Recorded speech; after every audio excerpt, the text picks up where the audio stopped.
गजा पर कब्जा करने का प्लान पेश करके नेतन्याहू बुरी तरह फंस गया है। पूरी दुनिया समेत इजराइल के हामी मुल्क भी अब खुलकर इजराइल के खिलाफ उतर आए हैं।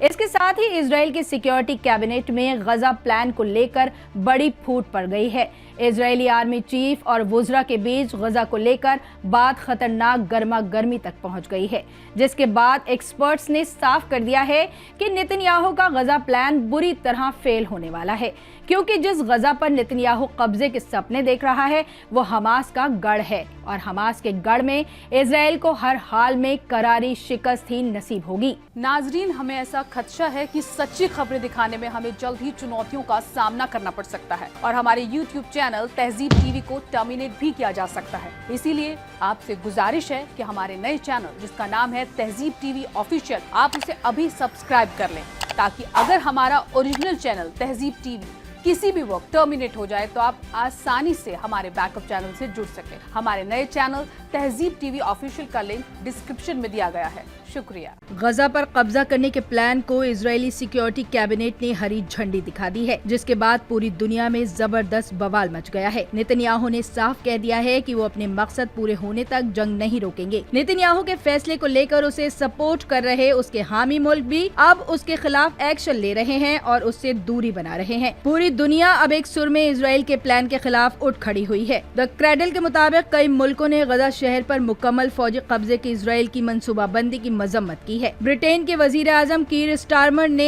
8 अगस्त को कहा कि इजराइल का ये प्लान गलत है और इससे सिर्फ मजीद खून खराबा होगा। ऑस्ट्रेलिया के वजीर खारजा पेनी वोग ने इजराइल से इस रास्ते पर न चलने की दरख्वास्त की है और कहा है कि इससे गजा में इंसानी तबाही और बढ़ जाएगी। इसके अलावा दीगर मुल्कों के रहनुमा ने गजा जंग के फौरी खात्मे के लिए इजराइल की सख्त तनकीद की है, जिसके नतीजे में नेतन्याहू अब पूरी दुनिया में तन्हा पड़ गया है। गजा पर कब्जे के नेतन्याहू के ऐलान के बाद इजरायली फौज में गुस्सा भड़क गया है। वो गजा में मजीद जंग नहीं लड़ सकते। चीफ ऑफ स्टाफ एयाल जमीर तक इजरायली वजीर आजम के खिलाफ उतर आए हैं। अब गुज़िश्ता रोज इजरायली सिक्योरिटी कैबिनेट के जरिए नेतन्याहू के प्लान को पास करने के बाद से इजरायली फौज और हुकूमत के दरमियान की खाई और गहरी हो गई है। अल मयादीन की रिपोर्ट के मुताबिक इजरायली मीडिया के हवाले से मालूम हुआ है कि 7 अगस्त को इजराइल के सिक्योरिटी कैबिनेट के रात के इजलास में वजीर आजम बेंजामिन नेतन्याहू के गजा पर मुकम्मल कब्जे के प्लान पर अंदरूनी टकराव हो गया। इजलास में उस वक्त हंगामा मच गया जब फौज के चीफ एयाल जमीर ने इस प्लान की मुखालफत करते हुए कहा कि फौज को सिर्फ गजा शहर का घेराव हिसार करना चाहिए। वाई नेट ने जुमे को बताया कि कई वुज़रा ने इस प्लान के खिलाफ जमीर के साथ खुलकर बहस की। इजरायली कैबिनेट में पड़ी इस बड़ी दरार के बाद मिडिल ईस्ट मामलात के एक्सपर्ट्स ये खदशा जाहिर कर रहे हैं कि इजरायली पीएम नेतन्याहू का गजा कब्जाने का प्लान बुरी तरह फेल होने वाला है, क्योंकि गजा में 2 साल से जंग लड़कर इजरायली फौज पहले ही थक चुकी है और उसमें मजीद जंग की हिम्मत नहीं है। दूसरी जानिब हमास के हौसले वैसे के वैसे ही बुलंद हैं और उसे खत्म करने में नेतन्याहू पूरी तरह नाकाम हो चुके हैं। यही वजह है कि कई हमास की ताकत का अंदाजा लगाते हुए मिलिट्री चीफ गजा में ऑपरेशन को बढ़ाने के बजाय खत्म करने पर जोर दे रहे हैं।